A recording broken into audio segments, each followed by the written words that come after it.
Welcome to bird media. నేను మీ పవన్ కృష్ణమూర్తి. ఇవాళ విశాఖ నక్కపల్లిలో జరిగినటువంటి శంకుస్థాపన కార్యక్రమానికి భారీ ప్రకటనలు ఇచ్చింది కేంద్ర ప్రభుత్వం, రాష్ట్ర ప్రభుత్వం అన్నీ కలిసి. అయితే సాక్షిలో ప్రకటన తీరు ఎలా ఉంది అనేది ఒకసారి మీరు చూసారా? చూడకపోతే ఒక్కసారి చూడండి. అంటే వైసీపీకి సాక్షికి వీళ్ళకి ఇంత కష్టం ఎందుకు వచ్చింది అనే దాని మీద సోషల్ మీడియాలోనే చాలా ఇది జరుగుతోంది. పెట్టుబడులకు సంబంధించిన దాంట్లో ఒకవైపు ఏమో రాష్ట్రానికి అసలు పెట్టుబడులే రావడం లేదు, ఇంకోటి అని చెప్పని అంటున్నారు, ఆరోపణ చేస్తున్నారు. ఇంకో పాయింట్లోనేమో క్రెడిట్ చోరీ అనేటువంటిది కూడా వేసేస్తున్నారు. ఇదంతా అవుతుంది. మరి ఇక్కడ ఈ పేపర్లో ఇచ్చినటువంటి ప్రకటన సారాంశాన్ని ఒక్కసారి మనం గమనించినట్లయితే, శంకుస్థాపన మహోత్సవం, అలాగే ఆంధ్రప్రదేశ్ రాజముద్ర అనేటువంటిది అక్కడ వెయ్యలేదు. ఏఎంఎన్ఎస్ ఇండియా సమీకృత ఉక్కు పరిశ్రమ, రాజయ్యపేట, అనకాపల్లి, ఆంధ్రప్రదేశ్, 23 మార్చి 2026 సోమవారం. అవసరమయ్యే దాదాపు 700 రకాలకు పైగా ఉక్కు ఉత్పత్తులు తయారు చేసే అంతర్జాతీయ అగ్రగామి ఉక్కు ఉత్పత్తుల ఆర్సెలర్ మిట్టల్ మరియు నిపాన్ స్టీల్స్ సంయుక్త భాగస్వామ్య సంస్థ ఏఎంఎన్ఎస్ ఇండియా భారత్ ఉక్కు మంత్రిత్వ శాఖ నుంచి గ్రీన్ స్టీల్ సర్టిఫికేషన్ పొందిన సమీకృత ఉక్కు పరిశ్రమ. ఇది సురక్షితమైన నూతన ఆవిష్కరణలతో కూడిన సుస్థిర అభివృద్ధి లక్ష్యంగా పనిచేసే సంస్థ. ఇది ఈ బృహత్ ప్రాజెక్టు తొలి దశ 70,000 కోట్లకు పైగా పెట్టుబడితో ఎన్నో ప్రత్యేకతలు ఉన్న గ్రీన్ఫీల్డ్ ప్రాజెక్ట్. 8.2 MTPA సామర్థ్యంతో అధునాతన భారతదేశానికి ఉపకరించే నూతన ఉక్కు ఉత్పత్తి, 1,00,000 మందికి ప్రత్యక్షంగా మరియు పరోక్షంగా ఉపాధి కల్పన.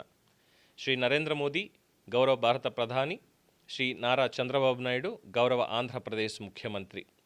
నేను నిర్మిస్తాను, భారత్ నిర్మాణం అవుతుంది. Choose speed, choose AP. Smarter steels, brighter future పైన ప్రోటోకాల్ వ్యవహారం చూసినట్లయితే, కుమారస్వామి గారు కేంద్ర ఉక్కు శాఖ మంత్రిగా ఉన్నారు. పక్కన Andhra Pradesh deputy chief minister Pawan Kalyan garu, ఆ పక్కనే HR and IT minister Nara Lokesh. వీళ్ళ ముగ్గురు కూడా వేసుకున్నారు ఫోటోలు. ప్రోటోకాల్ అంటే ఎందుకు కష్టం వచ్చింది అన్నానంటే, ఈ ప్రోటోకాల్ విషయంలో గత 5 ఏళ్లలో ఇచ్చినటువంటి ప్రభుత్వ ప్రకటనలను చూస్తే ప్రోటోకాల్ అనేది లేదు. కేవలం సెంట్రల్ గవర్నమెంట్ ఇచ్చిన ప్రకటనలు అయితే వాళ్ళు ఇచ్చినటువంటి ప్రోటోకాల్ వేయాలి. కానీ స్టేట్ గవర్నమెంట్ ఇచ్చినటువంటి దానికి ప్రోటోకాల్కి సంబంధించి చూస్తే పైన ఏ మినిస్టర్ కానీ, ఏ ఎంపీకి సంబంధించింది కానీ, ఏ ఎమ్మెల్యేకి సంబంధించింది కానీ ఫోటో ఉండదు. కేవలం జగన్మోహన్ రెడ్డి గారి ఫోటో మాత్రమే ఉండేది. ఆయనది మాత్రమే ఉండేది, ఇంకెవరిది ఉండేది కాదు. అందరికీ తెలిసిందే కదా ఎన్ని వందల ప్రకటనలు ఇచ్చారు ఏంటి అనేది, ఎవరికి ఇవ్వలేదు సర్క్యులేషన్లో ఉన్నప్పటికీ కూడా అనేది. ఇక మిగతా పేపర్లో వచ్చినటువంటి ప్రకటనలన్నింటిలోనూ యాజ్ ఇట్ ఈస్గా ఇదే ఉంది. కానీ అందులో ఆంధ్రప్రదేశ్ రాజముద్ర అనేటువంటిది పూర్ణకుంభం అది స్పష్టంగా కనిపిస్తుంటే, రాజముద్ర లేకుండా మరి సాక్షి వాళ్ళు ప్రింట్ చేయడం అనేది అది రాష్ట్రాన్ని అవమానించడం కాదా, రాష్ట్ర ప్రభుత్వాన్ని అవమానించడం కాదా అని కొంతమంది క్వశ్చన్ చేస్తుంటే, ఇంకొంతమంది అడుగుతున్నారు.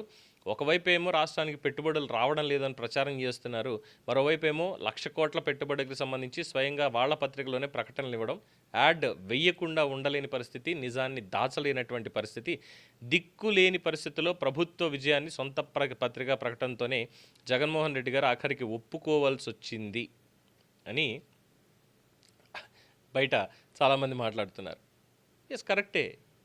ప్రత్యర్థికి ఒక విజయం దక్కుతోంది, ప్రోగ్రెసివ్గా ముందుకు వెళ్తోంది అంటే ప్రతిపక్షాలు ఎలాగో ఓర్చుకోలేవు కదా, ఖచ్చితంగా ఉంటుంది. దాన్ని ఎలాగైనా అడ్డుకోవాలని. ఇంకా మాట్లాడితే నాకు అసలు అవసరం లేదు, ఇది అవసరం లేదు అనడానికి కూడా లేదు.